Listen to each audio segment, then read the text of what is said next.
लेकिन भारत में भारत के लिए जिम्मेवार समाज कौन सा है?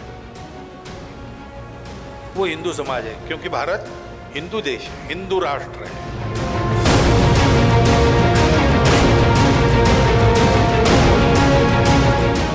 परंपरा से प्राचीन समय से यहां पर हिंदू लोग रहते आए। हिंदू नाम बहुत बाद में आया, लेकिन उस समय से जो रहते आए थे उन्हीं को हिंदू नाम मिला। हमको खतरा तुमसे है। मोहन भगवत, आप भी चीन से डरते हैं क्या? चीन से खतरा है, मगर मोहन भगवत, हम भारत माता के पुत्र हैं और इसलिए भारत माता के लिए जिएंगे मरेंगे। लेकिन भारत में भारत के लिए जिम्मेवार समाज कौन सा है? वो हिंदू समाज है, क्योंकि भारत हिंदू देश है, हिंदू राष्ट्र है। परंपरा से प्राचीन समय से यहां पर हिंदू लोग रहते आए। हिंदू नाम बहुत बाद में आया, लेकिन उस समय से जो रहते आए थे उन्हीं को हिंदू नाम मिला। शाखा में व्यक्ति पर जो संस्कार होते हैं, गण शिक्षक कार्यक्रम लेता है, उसके कारण व्यक्ति बनता है, व्यक्ति निर्माण होता है, उसका व्यक्तित्व निखरता है, उसमें कर्तृत्व शक्ति आ जाती है।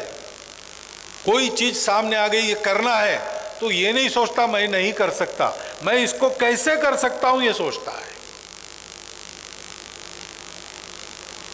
उसमें नेतृत्व गुण आ जाते हो, सबको साथ लेके चलता है, सबके साथ चलता है। समाज में सबके मन में एक दूसरे के प्रति सद्भावना, आत्मीयता चाहिए। यह वातावरण उत्पन्न करना पड़ता है, वैसा व्यवहार होना चाहिए। समाज के सब क्रियाकलापों में व्यक्ति से लेकर समूह तक सर्वत्र आचरण का अनुशासन होता है, कानून होता है, संविधान होता है, भद्रता के संकेत होते हैं। एक दूसरे को कष्ट न हो ऐसा रहना पड़ता है, पर नहीं करना। क्योंकि हिंदू समाज को एक आदत है, वो ठेका दे देता है, भगवान बचाओ। अरे भगवान उनको बचाता है जो खुद कुछ करते हैं। वो पांडव जब अपने शस्त्र निकालकर रथ में बैठे युद्ध के लिए, तब भगवान ने उनका सारथ्य किया। भगवान का तो सामर्थ्य था, कुछ करने की जरूरत नहीं थी। भ्रुकुटी टेढ़ी कर देते तो सब दुष्ट लोग मर जाते, लेकिन भगवान ने ऐसा नहीं किया। क्यों? भगवान ऐसे कभी करता नहीं। काम तो उसकी दुनिया में जिन्होंने जन्म लिया है उन्हीं को करना पड़ता है।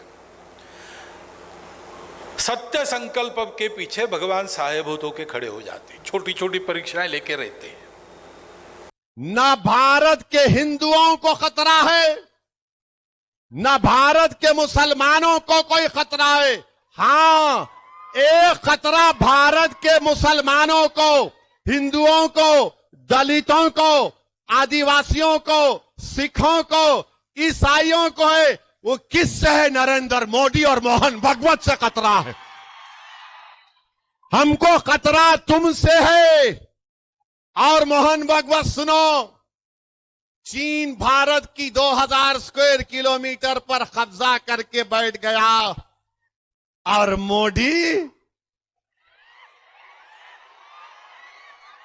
मोदी अमेरिका का सफर करते हैं। 2000 स्क्वायर किलोमीटर पर चीन कब्जा करके बैठा हुआ है डेमसाक में। मोहन भगवत, आप भी चीन से डरते हैं क्या? चीन से खतरा है, मगर मोहन भगवत, नो, हिंदुओं को खतरा है। अबे चीन कब्जा करके बैठा है, उसकी बात नहीं करेंगे। चीन पूरे भारत के अतराफ के ममालिक में बैठा हुआ है, मोहन भगवत नहीं बोलेंगे। मेरे भाई, मोदी ने हिंदुओं को तकलीफ दी, मोदी ने मुसलमानों को तकलीफ दी, मोदी ने दलितों को, आदिवासियों को, ओबीसी को तकलीफ दी। बताओ, 10 साल में मोदी ने इन तमाम नौजवानों को कोई रोजगार दिया, नौकरी दी? लाखों नौजवान बेरोजगार, उनका मुकद्दर बन चुका है। मगर मोदी आके क्या बोलते हैं? झारखंड में जाकर बोलते हैं, यहां पर पॉपुलेशन बदल रहा है, अरे मोदी नौकरी दो, चीन को भगाओ, इकोनॉमी को रिवाइव करो, मगर कुछ नहीं। मोहन भगवत कह रहे हैं हिंदुओं को खतरा। मेरे अजीज दोस्तों और बुजुर्गों, ये एक मजाक मोहन भगवत भारत की 130 करोड़ जनता से कर रहे हैं। मेरे अजीज दोस्तों और बुजुर्गों, वक्फ का कानून बनाया गया, बिल लाया गया और कानून में जब मैं वक्फ चुरकुट कई बीजेपी आरएसएस के इनके सो कॉल इंटेलेक्चुअल्स ये बोलते नहीं, वक्फ बोर्ड जहां पे बोला डिक्लेयर कर देता वक्फ की प्रॉपर्टी। अरे दीवानो, वक्फ बोर्ड किसी की प्रॉपर्टी को वक्फ डिक्लेयर नहीं कर सकता। मुझे कोई बीजेपी के एमपी पार्लियामेंट में बोले अरे नहीं ओवैसी, आपके मुसलमान खेत में जाके सूरे फातिहा पढ़ लेते, आपके मुसलमान कहीं पर नमाज पढ़ लेते और बाद में बोल देते वक्फ हो गया। मैंने कहा महाशय आप तो बड़े अक्लमंद हैं, लगता है आपने बड़ी गहरी सोच से इस बात को कहा। बोले हाँ मैं पढ़ता हूं। मैंने कहा एक बात सुनो, भारत की पार्लियामेंट में जब नमाज का वक्त होगा मैं भी जाके पढ़ लूं तो क्या मेरी प्रॉपर्टी हो जाती वक्फ की वो पार्लियामेंट? वक्फ वो हो सकता है जो प्रॉपर्टी मेरी है मैं वक्फ कर सकता हूं। मैं किसी की प्रॉपर्टी जायदाद लेकर वक्फ नहीं कर सकता। नरेंद्र मोदी अब क्या कर रहे हैं इस बिल में? मोदी ये कह रहे हैं कि वक्फ में वक्फ बाय यूजर है। ये बिल ये लाकर कह रहे हैं कि वक्फ बाय यूजर खत्म हो जाएगा। मतलब यह है कि कब्रिस्तान है, ईदगाह है, मस्जिदें 300 साल पुरानी है, दरगाहें हैं, इसका कोई डॉक्यूमेंट नहीं है, तो मोदी कह रहे हैं कि वक्फ बाय यूजर खत्म कर दिया जाएगा। जब मैं ये कहा कि वक्फ बाय यूजर खत्म करके मुसलमानों की जायदादों को, मस्जिदों को, खानकाहों को, दरगाहों को, मस्जिदों को, कब्रिस्तानों को छीनने की साजिश हो रही है, तो लोग मेरी बात का यकीन नहीं कर रहे थे। मैं मिसाल देकर समझा रहा हूं। आज से 10-12 दिन पहले गुजरात सोमनाथ में एक दरगाह शरीफ है। दरगाह का नाम है हाजी मंगरोली शाह। ये 1200 साल पुरानी दरगाह है और वहां पर हजरत माई पीर की मस्जिद है।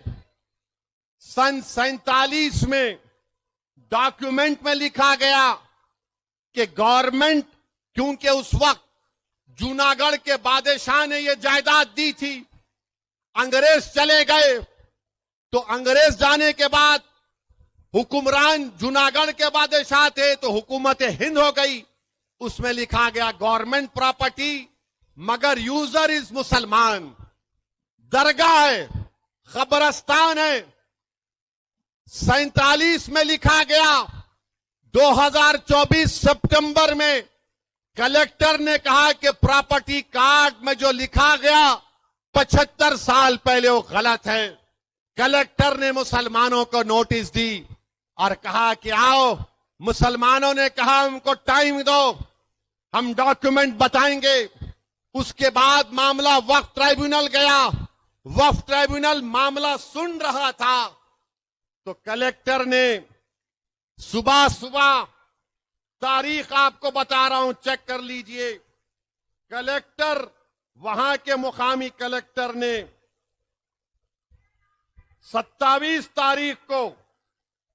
28 सितंबर को सुबह 5 बजे बुलडोजर लाकर रात में कमेटी के लोगों को बातचीत करने के बहाने बुलाकर गिरफ्तार करके 1200 साल पुरानी दरगाह और मस्जिदों को, कब्रिस्तान को शहीद कर दिया।